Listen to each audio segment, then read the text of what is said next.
చెప్పండి అన్న, మీ పేరు ఏం పేరు, ఎక్కడి నుంచి వచ్చారు? బైరి కుమారు, వరంగల్ జిల్లా, కిలవరంగల్ మండలం, తిమ్మాపురం గ్రామం, తిమ్మాపురం హవేలి, కిలవరంగల్ మండలం, వరంగల్ జిల్లా. నేను గత 2001 నుంచి 2005 వరకు వార్డు మెంబర్గా గ్రామ పంచాయతీలో తిరిగిన తర్వాత 2013లో మున్సిపాలిటీలో పడిపోయినాక తర్వాత ఏమైందంటే మున్సిపాలిటీ వాళ్ళు అప్పుడు అభివృద్ధి కార్యక్రమాలు చేస్తాం మేము, మున్సిపాలిటీకి విలీనం చేసుకున్నాక ఈ 42 గ్రామాలను విలీనం చేసినాక అభివృద్ధి చేస్తామని ఇంతవరకు అసలు ఆడ ఆఫీసర్లు ఎవరు ఏ పని చేస్తారో అసలు ప్రజలకు అవగాహన లేదు. ప్రజలకు వాళ్ళు అవగాహన చేయించే ఆఫీసర్స్ కూడా లేరు. లేకుండా ఏమైందంటే నేను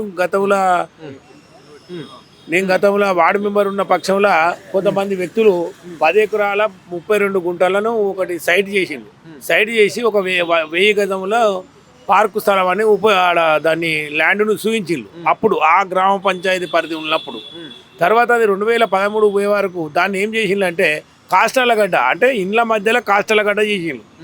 అది ఏంది అని ఆ బిల్డర్ ఎవరైతే అమ్మిన సార్ దగ్గర పోయి ప్రశ్నిస్తే దౌర్జన్యం కొట్టి నా మీద నానా బూతులు వీరంగా తీసి వాళ్ళ కొడుకులు వాళ్ళ ఒక కుటుంబం అంటే ఒక వాళ్ళ కులస్తులు నా మీద దౌర్జన్యంతో పాల్పడి కావాలని నా ఇంటి ముందర శవాలను పెట్టి నా ఇంట్లో కిరాయి ఉండకుండా నా ఇంటి ముందర నన్ను బీభత్సం చేసుకుంటూ నాకు ఆర్థికంగా నేను వెనుకకుండా కాబట్టి ఆయన ధనబలంతో ఆ పోలీసు వాళ్ళను అధికారులు కలెక్టర్ కూడా దాని మీద రిఫరెన్స్ అంటే కూడా వాళ్ళు ఎటువంటి సమాధానం ఇచ్చలేదు. కలెక్టర్ రెస్పాన్స్ ఇచ్చినా కానీ వాళ్ళ సమాధానం మున్సిపాలిటీ వాళ్ళు పట్టించుకోవడాలు. ఏదైనా చెరువు ఎక్కడెక్కడ చెరువులు ఉంటాయి ఎంఆర్ఓ ఆఫీసులు ఉంటుంది, ఏడ కాస్టల గడ్డ ఉంటే మున్సిపాలిటీ ఆఫీసులు ఉండాలి. మున్సిపాలిటీ వాళ్ళు ఏం లేదు, వాళ్ళకు తొత్తులై పైసలు ఇస్తే వాళ్ళ ముచ్చట మాట్లాడు. ప్రజాప్రభుత్వంలో అలాంటిది ఉండదు కదా. అధికారులకు అందరికీ ఒక ముఖ్యమంత్రి ఒక హెచ్చరిస్తున్నాడు కదా, పేదవాళ్ళ దగ్గర ఎవరు కూడా పైసలు తీసుకోవద్దు, అసలు పేదవాళ్లకు న్యాయం జరగాలి, ఇది ప్రజాప్రభుత్వం అని చెప్పేసి సీఎం పదే అంటుంటాడు కదా.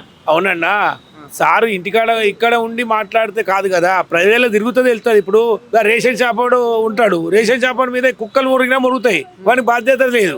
కానీ ఇక్కడ ఆఫీసర్లకు ఏంటంటే వాళ్ళు కూకున్న కాడ ఇటు పైసలు సరిపోవు, లంచాలు సరిపోవు, లంచం ఇవ్వకుండా వానికి ఆటంకం కలిగిందని పోలీస్ కేసు పెడతారు వాళ్ళే. ఇప్పుడు అధికారులు వీడు మంచిగా మాట్లాడుతానో లేదు, మంచిగా మాట్లాడకపోతే నాకు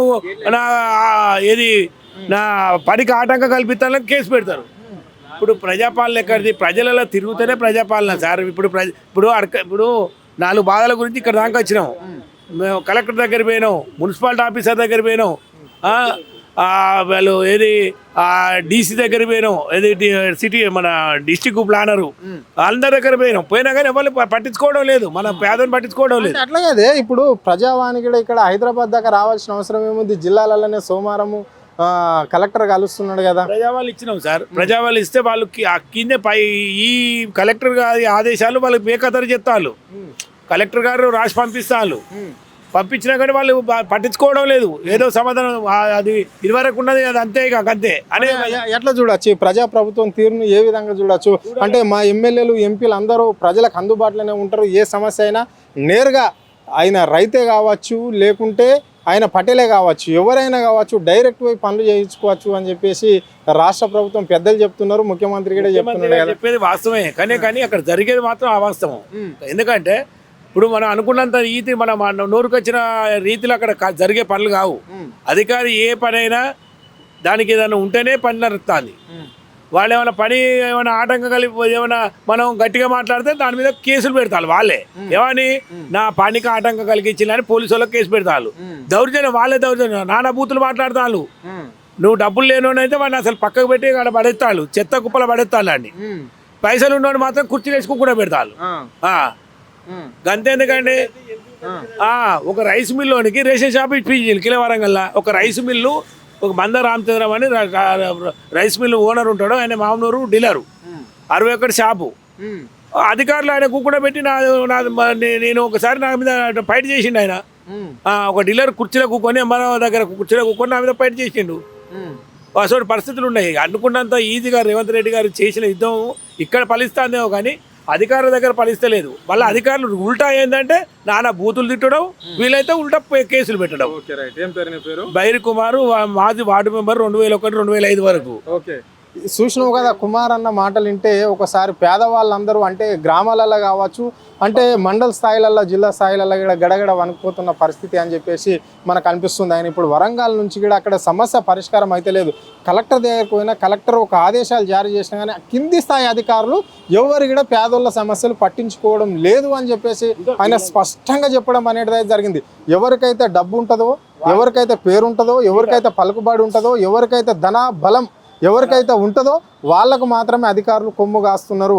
ఇక్కడ ముఖ్యమంత్రి పథకాలు పెట్టిండు, ఓకే ప్రజావాణిని పెట్టిండు, ప్రజాభవన్లు వచ్చి కలిస్తే నేరుగా అవుతాయి అని చెప్తున్నారు. కానీ ఇక్కడ ఆయన చెప్పిన విధంగా ఆయన కింది స్థాయి అధికారులు ఎవరు కూడా పనిచేయడం లేదు అని చెప్పేసి కూడా ఆయన ఇక్కడ ప్రజావాణిగా చెప్పుకోవడానికి రావాల్సి వచ్చింది. నేను చెప్తున్నా ఇక్కడ అని చెప్పేసి మీడియా ముఖంగా చెప్పడం అనేది అయితే జరిగింది. అంటే ఇక్కడ ముఖ్యమంత్రి చేస్తున్న కాన్సెప్ట్ మంచిదే కావచ్చు, కానీ అధికారులు ముఖ్యమంత్రి మాట కూడా వింటలేరు అని చెప్పేసి ఆయన స్పష్టంగా చెప్పాలనుకున్నాడు, చెప్తున్నాడు కూడా.